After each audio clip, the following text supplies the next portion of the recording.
So greed is also considered from Vedic viewpoint as a disease of the mind. But the Vedas say, no, no, no, beyond it all is another disease. This is the biggest problem. What is that? Desire.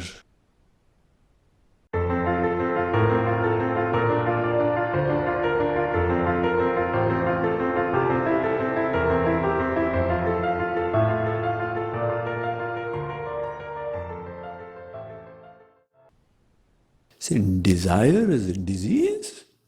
What's there in desire? I desire a rasgulla. I desire to go to Las Vegas. What's the problem in desiring?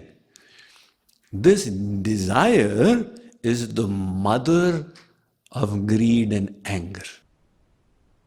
Anger and greed are its little children.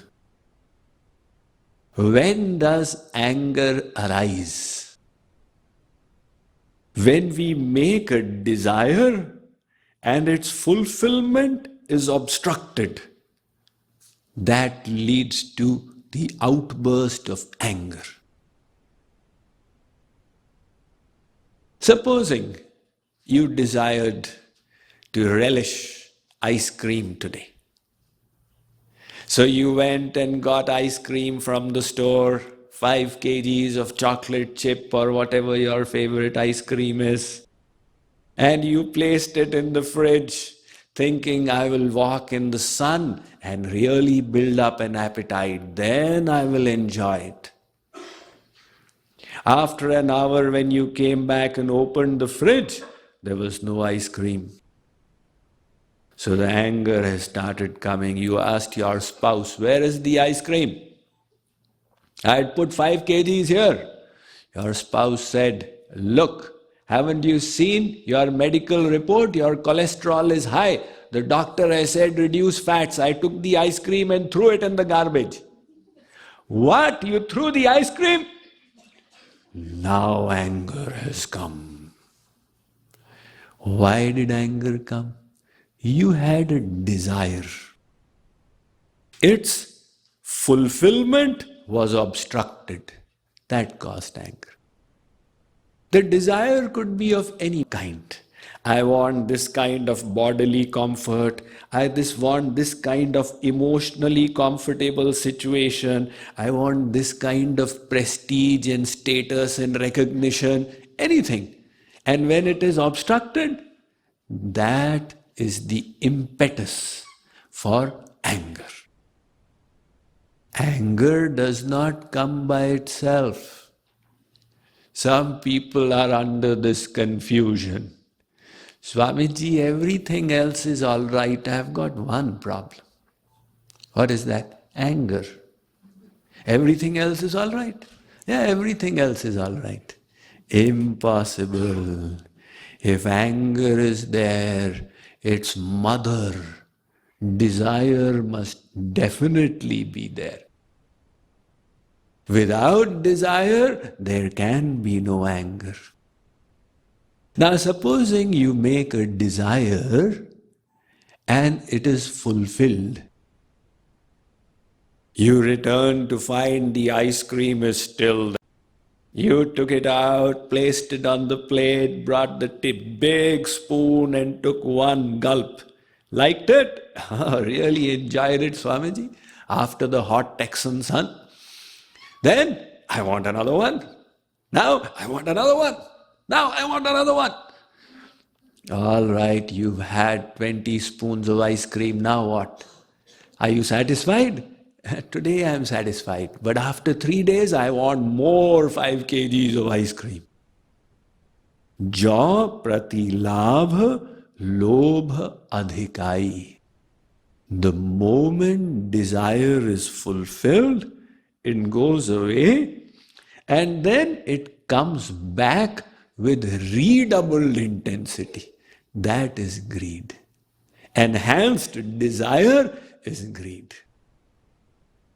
So this desire is such an affliction that fulfilling it does not solve any problem. It only inflames it. न जातु कामः कामानामुपभोगेन शाम्यति हविषा कृष्णवर्तमेव भूय एवाभिवर्धते. The Bhagavatam says, supposing a fire is burning and you wish to douse the fire by pouring ghee on it, for a moment it will get extinguished, only to blaze up even more later on. That is the nature of desire.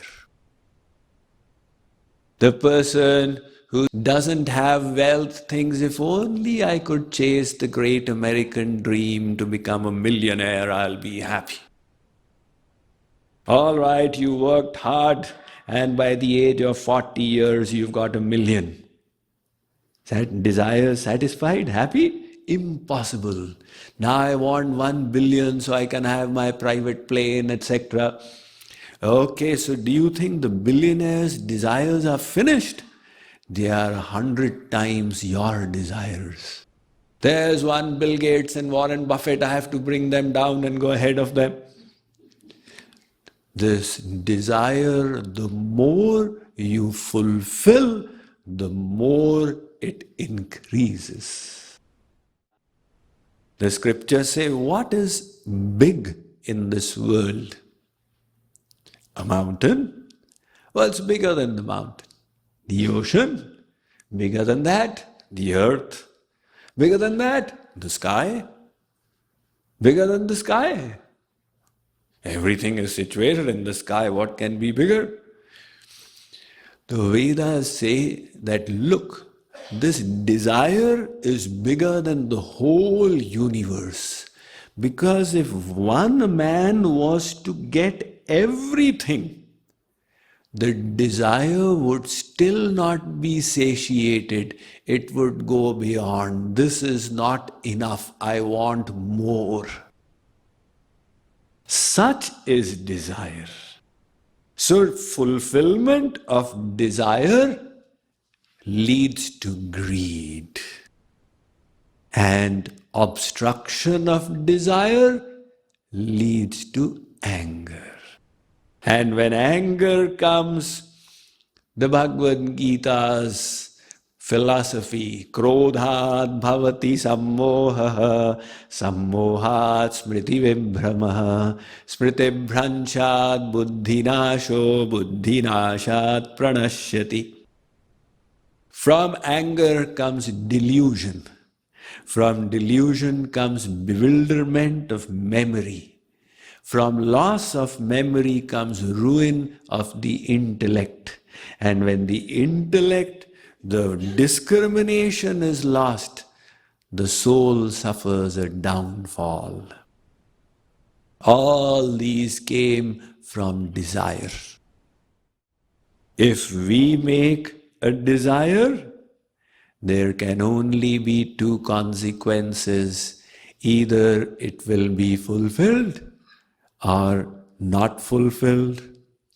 On fulfillment, it will lead to greed. On unfulfillment, it will lead to anger. We will be ground between these two wheels of anger and greed. And supposing we don't desire, just give up desire. You cannot get angry. And you cannot be tormented by greed. Everything else will vanish. By cutting the root. And the root is desire. That is why Sri Krishna says in the Gita, how do you get peace? People want peace. What is the peace formula? Sri Krishna says, Vihaya kaman yassarvan pumans charati nispriha nirmamo nirahankaraha sashanti madhigacchati. He says, give up desire, give up pride, and you will get shanti. The Kathopanishad says, if you can give up desire, you will become like God. Yada sarve pramuchyante kama yesya ridishritaha atha martyo mrito bhavatyatra brahma samashnute. What to speak of any other perfection? You will become God-like. What is the nature of God? He is free from all selfish desires. If you could become desireless, you would become God-like. Vimunchati yada kaman sarvan parthamanogatan atmanyevatmanatushta. Vimunchati yada kaman manavo manasistitan taryeva pundarikaksha bhagavatvaya kalpate. The Bhagavatam says, Bhagavatvaya kalpate. Yona kamayate kinchit brahma bhuyaya kalpate. The Mahabharata says, Brahma bhuyaya. That person who has given up desires is like God.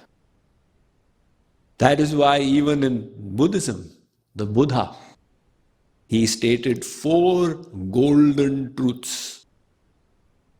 The essence of his philosophy.